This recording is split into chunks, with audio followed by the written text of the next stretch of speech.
Well, it's that time again. Thanks for being here on The Rundown with Ramon. My name is Ramon Ray, publisher of zoneofgenius.com. I'm an entrepreneur who started 5 businesses, sold 3 businesses, authored 5 books, and so much more. And I'm here to ask for just about 30 minutes of your time to give you the top things you need to know to live your best life or start or grow your business. So welcome to The Rundown with Ramon. I hope your day today has been absolutely amazing. And if it is amazing, then you know what? I'm privileged and honored that I get to spend some of that time with you today and participate in your amazement. And if your day's not going so well, you know what that means? That means hopefully by the time you're finished watching The Rundown with Ramon, we can be together and I can be a little bit of spark of hope and happiness in your day to help make your day just a bit better. So with that, buckle up, click, and let's get ready for another episode of The Rundown with Ramon. Ding, ding, ding, ding, ding, ding, ding.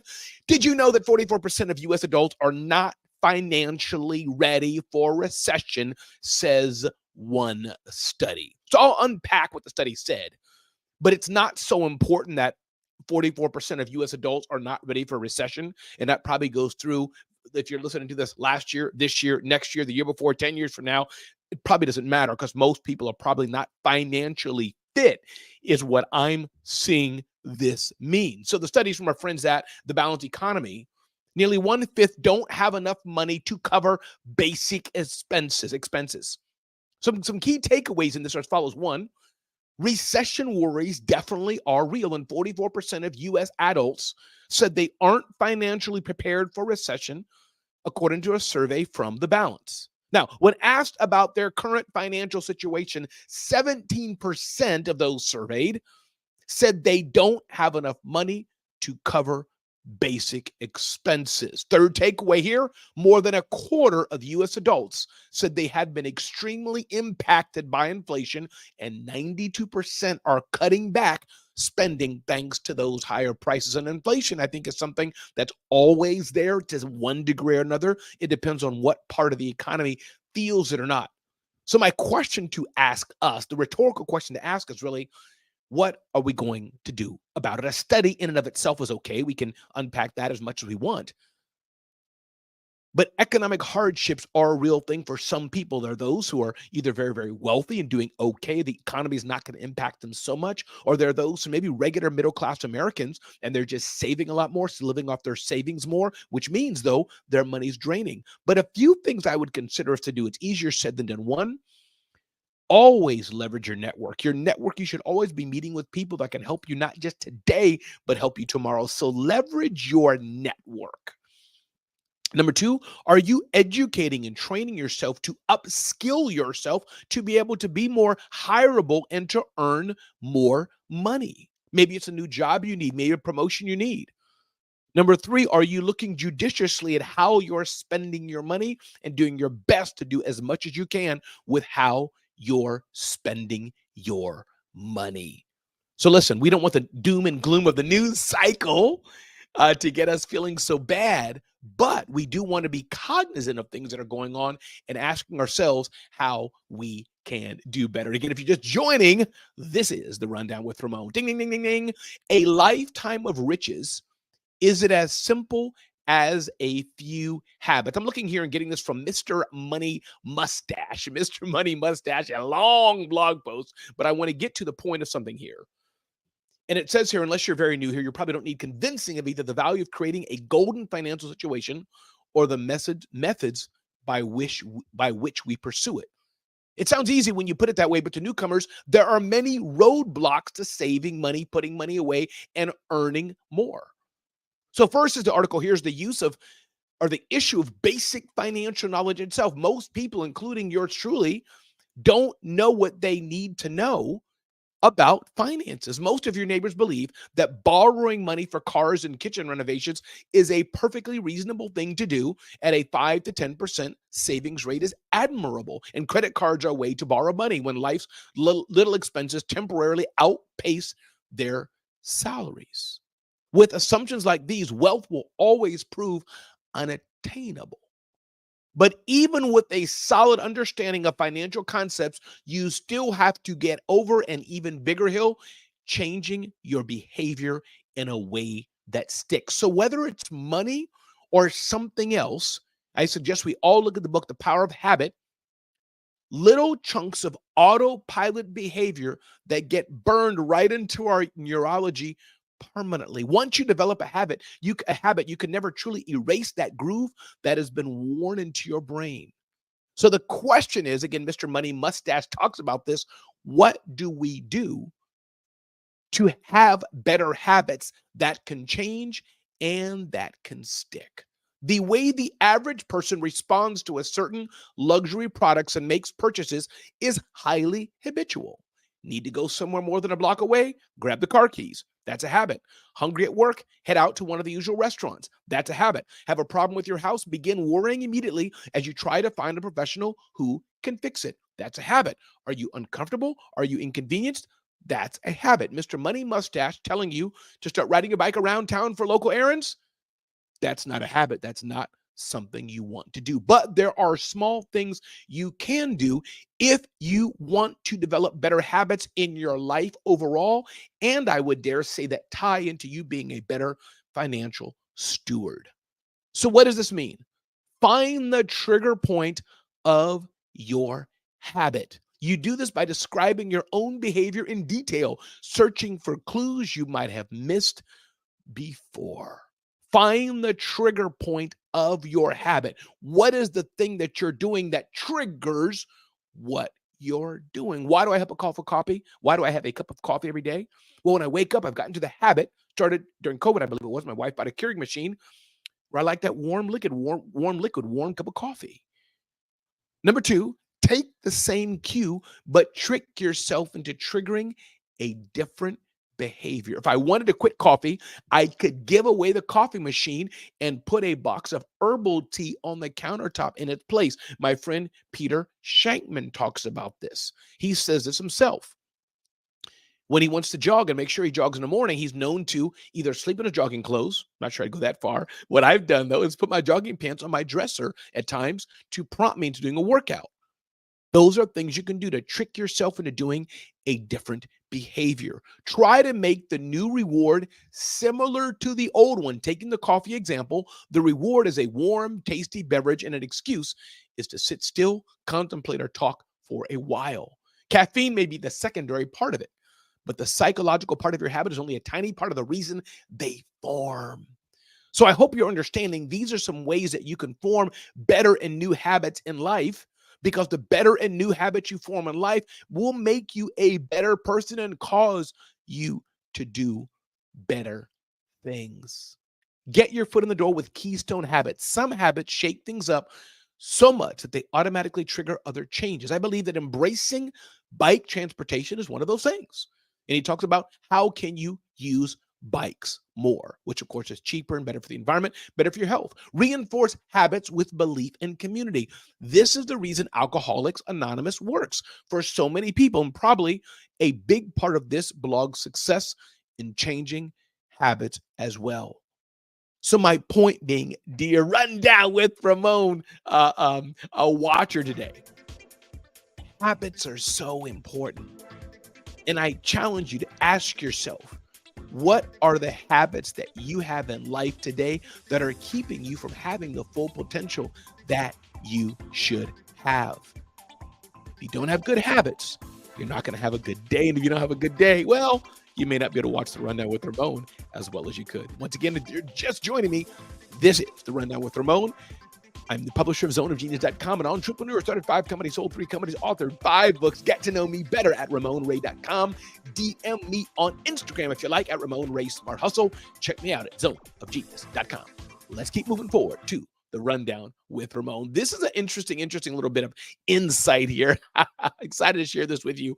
Time-saving tips for using your phone as a telephone, reports the Wall Street Journal. I thought it very interesting. We have these phones, these cell phones, these smartphones, but how many of us use them for great devices to make a phone call? Well, the latest smartphone software includes tools to help you more easily connect with the people you want to contact and avoid those you don't. So a few things they say. One, quickly contact businesses. Need to call a business that's not in your contact list? Just search for the company name online. You can use Apple, Siri, or Google. or Samsung, when you see the establishment listed in the search results, just tap the phone icon or telephone number to place the call. So that's how you can easily call a business, because many businesses are listed in Google Contacts or other contact lists, and their numbers are synced, kind of, as it were, synced or connected to your telephone. And it makes it easy to do. So now this comes from sharing information and privacy information, so you got to be careful. Screen unwanted callers. Don't waste valuable time on calls you didn't mean to answer. On an iPhone, open the settings app. I'm not going to go through this. The point is, silence unknown callers. So you can do this on an iPhone. There's also a feature called Apple's Live Voicemail. I use this on my phone, and when people leave a voice message, I can read the voice message instead of me having to listen to the voice message button. I think it says here Android-based phones have their own call management tools, but they vary by the model. So not sure what you can do on a Android phone to do this, but I think I'm going to look this up. I get a lot of calls from unknown callers. I think I'm going to start blocking those calls. Let's move forward to Google's own Pixel phone, that, by the way, has a feature that does that called the call screen tool. I know Verizon has this built in, and other tools have caller and ID spam options that help identify callers and block spam calls. Hand off the hold queue. Apps and websites have taken over several customer service tasks like rebooking flights and etc. But there's things you can do that when you're on hold, they can help do this for you. So Hold for Me, which became available on Google's Pixel phones in 2020, is one method. You need to enable Hold for Me in the Google phone app setting, but when you later make a call and get put on hold, tap the Hold for Me option on the phone screen. The Google Assistant waits and alerts you when a representative is on the line. So you no longer have to hear that elevator music. Indeed, don't miss calls. If you need to keep your ringer silenced, but don't want to miss a very important call, in iOS 17, you can go to the Settings app, to Accessibility, and then to Audio and Visual, to LED Flash for alerts. And you won't miss a call. Even if you don't want to hear it ring, you won't miss a call. Listen, those are a few ways you can use smartphones better from the Wall Street Journal. My name is Ramon Ray, and this is The Rundown with Ramon. I thought that was pretty good. We so easily use our phones and get used to using phones, but I wonder how many of us use our phones for telephones. And telephone feature is important. 2 leadership tricks I learned from a senior CIA officer. Ding, ding, ding, ding, ding, ding, ding. Really important here. This is an Entrepreneur and written by John Becker. And it talks about really CIA and covert operations are on high risk environments conducted by our intelligence services. Many of these are now signal intelligence, but there are still many people around the world who have that human to human connectivity in high risk scenarios. So what do we do? 2 lessons this person learned from Mark Polymeropoulos, one of the CIA's most decorated senior intelligence officials, and he wrote a book even about his time here. I think I'm going to click over and get that book myself. I love stories like that. So espionage is complicated work. Mark believes strongly in establishing processes and adhering to them rigorously, especially in situations where there's high risk or uncertainty. He calls this respecting the process monkey. For example, Mark talks about when he's meeting somebody who he wants to keep, when he meets somebody that he wants to make sure he's not followed. He goes through a very, very, very detailed process called cleansing to make sure he's not followed. Mark says there is no shortcut for this process, and it always takes precedent over everything else. If something interferes with it, like getting caught in traffic, the meeting is abandoned if the process cannot be properly completed. There is no discretion or decision to be made. The process always wins. So this goes back to checklists. Why do you think there's not as many airline crashes as there are car crashes? Well, there's fewer flights probably than cars on the road, but because pilots, highly, highly trained, unlike drivers who take a simple driving test, but you get my point, they go through a checklist. So that's one thing we can learn when you're in high stakes or doing anything. Even events I do, I produce events. Even events I do, we have checklists involved. So go through your checklist, employ your checklist to prevent oversight. Honoring the glue guy. Complicated operations rely on teamwork and include a wide variety of jobs for each team member. A few of these have high visibility in the organization. There's a case officer, for example, but most of the jobs on a team are behind the scenes and easy to overlook. like the people who handle logistics or set up communications. Honoring the glue guy recognizes the indispensable role of individuals who might not always be in the spotlight, but are crucial for a team's success and cohesion. As the name suggests, the glue guy holds the team together by contributing to the team's morale and function. Listen, if you're just joining, my name is Ramon Ray. This is the Rundown with Ramon, and I hope that little tidbit of information was helpful for you. It definitely was helpful in me in realizing that, hey, follow the process. And if you don't have a process, you need to get one. Follow the process. And number two, there's a lot of people doing a lot of things to make your job, your life a success. Make sure you don't overlook those people.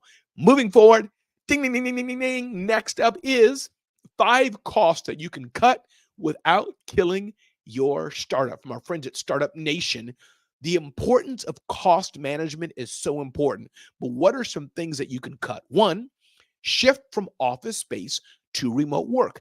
I'm not saying that everybody should start and give up their offices, but if you don't need them, you're not using them very much, shift to remote work and see how that can work better for your business. You will save quite a bit of money. Maybe you meet once a month in a coffee shop. Maybe meet once a month in a rented office, or every 2 weeks in a rented office. But that may be better than having consistent office space. Number two, again, from our friends at Startup Nation, review your tools and subscriptions. As a business owner, I know that businesses need many tools to run successfully. However, it's easy to go overboard and pay for tools you don't use or have overlapping features. I make it a point to review the tools we use in our businesses periodically. We often find that some tools are difficult to use and don't provide enough value to justify their costs. So review the tools and subscriptions you have. Many of them you may not even be using. Many of them you may not even know you have them. Many of them are redundant and you just don't need them. Number three, collaborate or barter services. I do this all the time. What are some things that you can do? What are some things that you can do that you can maybe not pay for something directly, but you can give to somebody else that they see value in that you have? Collaborate and barter for services. Number four, leverage automation. Just our friends at Startup Nation.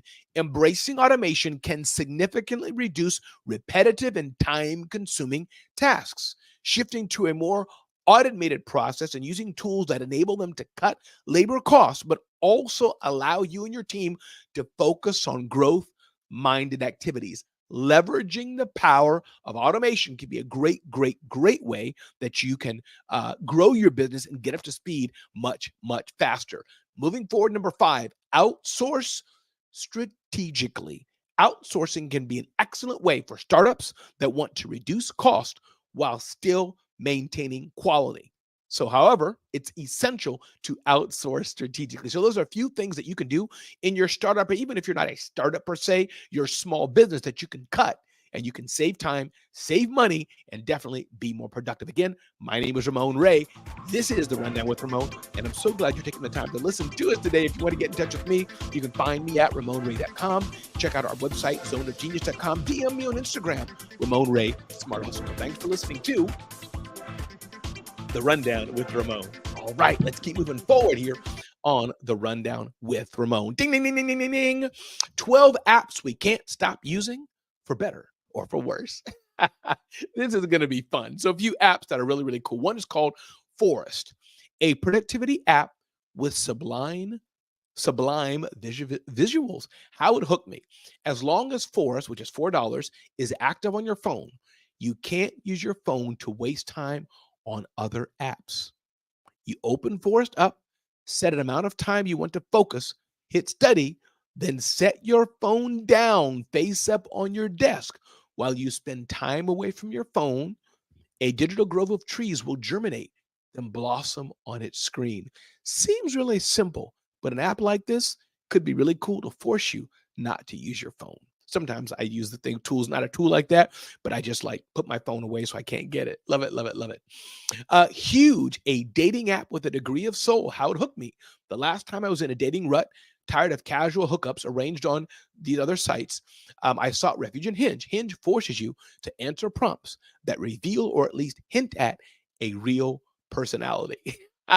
It's goal to discourage people unwilling to put in much effort from using the platform. Interesting, interesting. So to connect with somebody, you must like or comment on one of their specific answers or photos, which beats my mindless swiping any day. I love it. Let's go next. Something called Seek, a digital guidebook for informed nature walks. Love it, love it, love it. What are a few more apps that you can check out here again from our friends at the Wall Street Journal? Travel Town, a simple to learn game that's deceptively engaging. Newly, a clothing rental portal as fun as a visit to the mall. You know what? I'm going to look at Newly because I realize that sometimes I like to pop and do a little dress up, but I may not want to buy them. So I'm going to look at New Rent. It's called Newly as well. Street Easy, a real estate directory for just going around and checking out things. YNAB, a budgeting app that you'll actually like using. YNAB. Geocoaching, a way to find hidden in plain sight bounties. Listen, so many things here. Chess.com, a slick interface for one of the world's oldest games. Babbel, an actually motivational language learning app. Bird Buddy, an app that turns your bird feeder into a live streamer. Google Maps, definitely a must-have for anybody's phone, and more and more and more. What did you think about those apps? I thought they're pretty cool. By the way, what's your favorite app? I'd like to know what your favorite app is. Send it in to the Rundown with Ramon. You can DM me on Instagram, Ramon Ray Smart Hustle, or other ways you can reach me, Instagram, LinkedIn, Twitter, Facebook, and more. Again, if you're just joining in, this is the Rundown with Ramon, and I'm so glad you're here with me today. Ding, ding, ding, ding, ding. 4 rules for diversifying your business. This seems pretty interesting from our friends at Harvard Business Review. The summary is this: although conventional wisdom suggests that companies should look for growth opportunities close to their core businesses and capabilities, the author points out that diversification can be an effective growth strategy as long as you follow 4 rules. The 4 rules are as follows. 1, focus on the business unit. Number 2, let the business unit drives their own strategies. Number 3, appoint business unit leaders who will act like a CEO and take initiative. And 4, foster a culture in which it is safe to take chances. This is important, and this is talking about diversification in your business. Over the decades, a mountain of academic literature has been obsessing over the question of whether related or unrelated diversification works. The general conclusion is that related diversification, entering a new industry that has important similarities with a firm's existing industries, that's what we mean about diversification, is wiser than unrelated diversification, entering a new industry that lacks such similarities. So, for example, let's say you're a book publisher for authors. Diversifying to help authors get publicity is okay. Diversifying to do events that help authors get on stage, that's okay. But if you're a book publishing platform and then you're getting into doing cooking classes in a retail store, kind of a break of what your normal core would be. So diversification is great, but it all depends, and make sure that you do it very, very well. Interesting article from Forbes: tips for growing a small business into a medium-sized companies. I think this is pretty cool. Number 1, when you're looking to grow your business, the first tip to consider is define your company culture. It may sound a bit woo-woo, but it's not. Define your company's culture.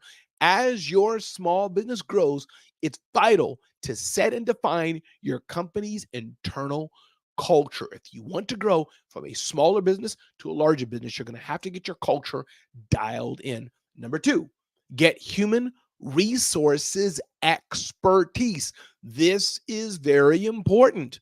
As a small business owner, you're probably just a senior human resource officer. You hire who you want. But I'm telling you, as you grow, you got to have some sort of HR expertise in-house. Most experts recommend bringing on a full-time human resource staff member when there are at least 10 employees within the company. Number 3, implement the correct technology. Indeed, small businesses, it's common to observe teams utilizing a diverse array of technology solutions concurrently, often mixing and matching them according to their specific needs and preferences. But as you're growing, it's important to have the right technology in the foundation for what you're doing. And number 4, build clear lines of communication and listen to employees. If you want to grow from a small business to a medium-sized business and you want to take your business to the next level, it's very important that you can't always operate like a small business. You got to operate to the business size that you are. Once again, my name is Ramon Ray. You've been listening to The Rundown with Ramon. I encourage you, go out and make a difference in the world. Go out and tell somebody how much you appreciate them. Let them know that they're needed, because I'm telling you, you're needed. And we need your smile. We need your brilliance in the world to make it a better place. Once again, if you want to get in touch with me, check me out at RamonRay.com, zoneofgenius.com. Want to be in touch with me directly? Just DM me on Instagram, Ramon Ray Smart Hustle. Thanks for watching The Rundown with Ramon. I want you to have a beautiful day.